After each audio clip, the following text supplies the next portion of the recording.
मेरे सामने वाल्मीकि रामायण का अरण्य कांड खुला हुआ है और इसका 46वां सर्ग है।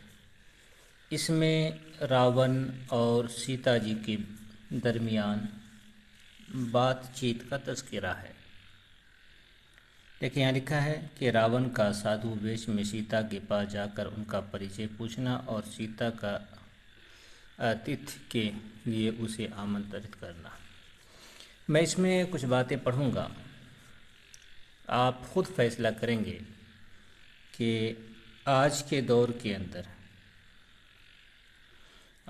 दौर में भी जो सबसे आज़ाद ख़याल की औरत होगी। आज़ाद ख़याल का मतलब है कि वो मर्द औरत में या किसी पराये मर्द में, अपने में पराये में कोई भेदभाव ना करती हो, सबसे खुल मिलकर रहती हो।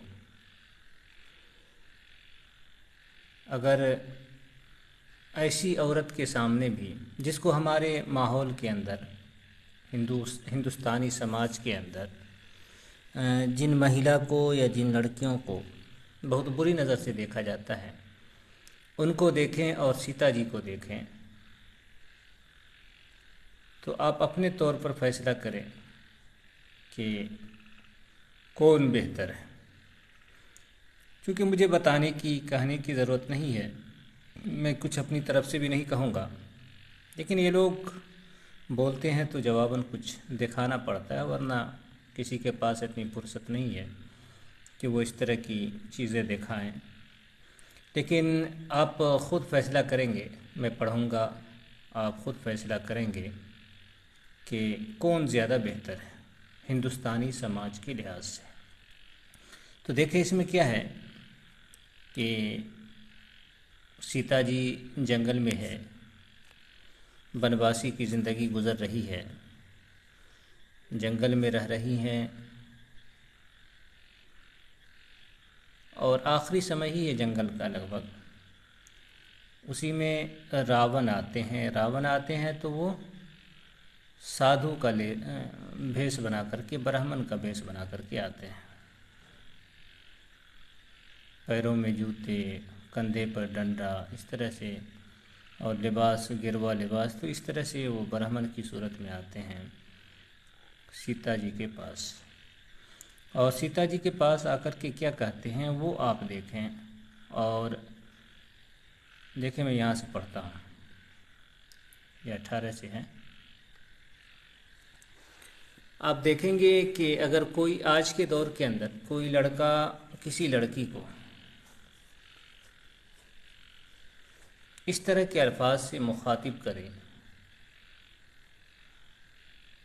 कि कोई लड़का किसी लड़की को इस तरह से कहे, तो उस लड़की का क्या जवाब होगा और सीता जी का क्या जवाब था, वो दोनों आप देखें। रावण आकर के ब्राह्मण के भेष में आ रहा है और कह रहा है कि जो है, दोनों तुम्हारी जो दोनों जांघें हैं, ऊपर भी बातें आई हैं, मुख्तलिफ़ आज़ा की जो है क्या कहते हैं, वो तस्वीर कशी की गई है। मुख्तलिफ़ आज़ा की तस्वीर कशी करने के बाद जो मैं पढ़ रहा हूँ, वहाँ से असल में काम की चीज़ है। इसमें भी कोई चीज़ें हैं, पर जो काम की चीज़ें हैं वो आप देखें यहाँ से।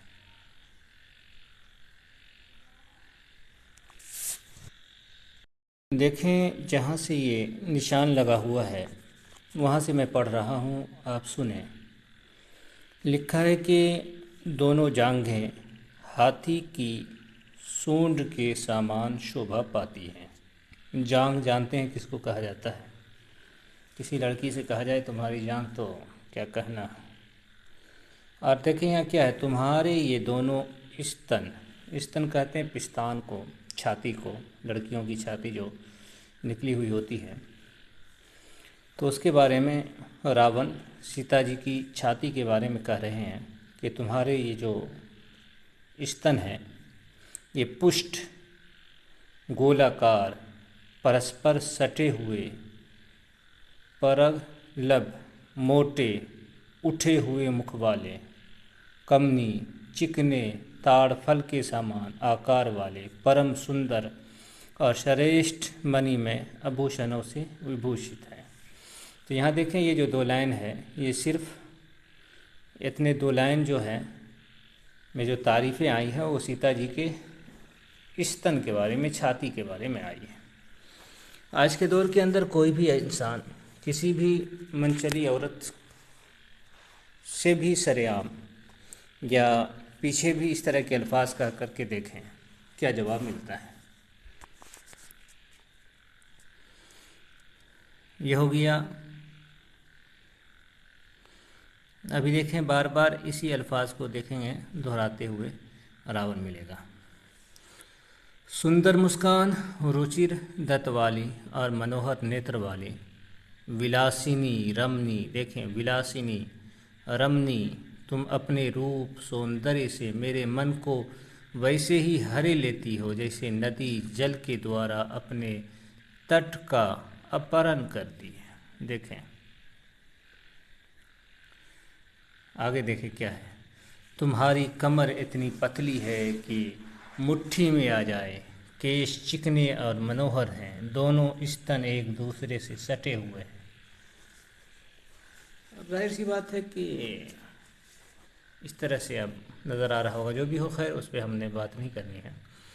सुंदरी देवता, गंधर्व, यक्ष और किन्नर जाति की स्त्रियों में भी कोई तुम जैसी नहीं है। तो आप ज़रा देखें कि इस तरह के जो अल्फाज कहे गए हैं सीता जी की ये स्तनों पर, सीता जी के गुप्त अंग के बारे में इस तरह की जो बातें आई हैं, क्या आज के दौर के अंदर कोई भी लड़की, चाहे वो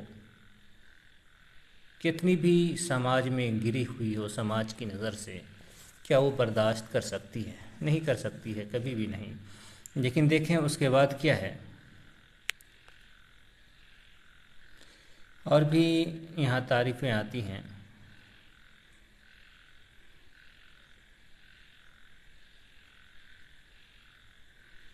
और भी तारीफ़ें कर रहा है बहुत कुछ। और देखें, अब यहाँ से हम देखते हैं, इतना कुछ कहने के बाद यहाँ से आप देखें, यहाँ से वेशभूषा से महात्मा बनकर आए हुए रावण ने जब विदेह कुमारी सीता की इस प्रकार प्रशंसा की, देखें इस तरह से बोल रहे हैं लेकिन इसको प्रशंसा कर रहे हैं, ठीक।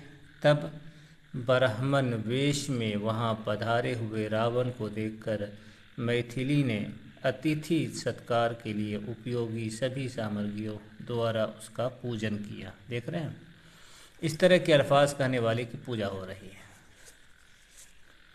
आगे देखें क्या है। यहाँ देखें, फिर यहाँ के अतिथि को भोजन के लिए निमंत्रण देते हुए कहा, ब्राह्मण भोजन तैयार है, ग्रहण कीजिए।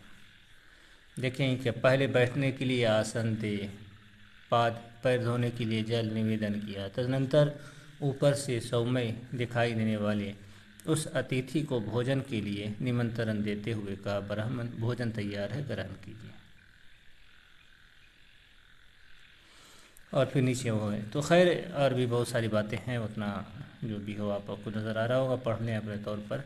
सिर्फ सवाल इतना है कि क्या जो बातें आपके सामने आई हैं, कोई भी आज के दौर के अंदर किसी भी लड़की को इस तरह की बात कहे तो क्या वो लड़की उसको बैठा करके उसका पूजन करे, उसके पाँव धोने के लिए दे, उसको खाना दे, ये दे वो दे?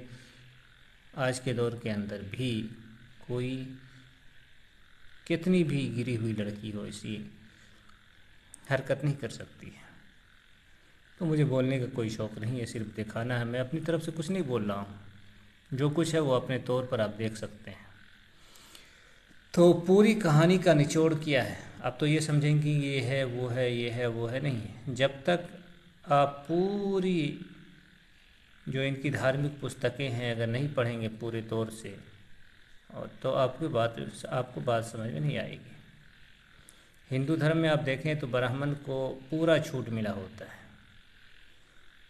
और यहाँ भी असल में ब्राह्मण की ताकत को दिखाया गया है कि देखें ब्राह्मण के पास इतनी ताकत है कि कुछ भी बोल दे, कुछ भी कह दे लेकिन उसकी इज्जत ही होगी, उसकी अवभगत ही होगी।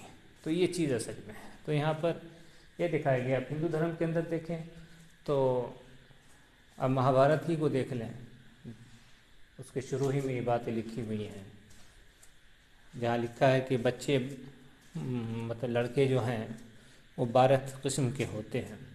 उनमें पहला बच्चा वो है जो जिसका बाप जो है खुद का हो, शादी हुई हो तो वो बाप हो। दूसरा वो है कि किसी ब्राह्मण से बच्चा पैदा करवा ले, तो दोनों को बराबर माना गया है। तो इस तरह की बातें आप देखेंगे तो यहाँ ब्राह्मण की अहमियत को बताया जाता है, और असल में यही चीज़ है भी।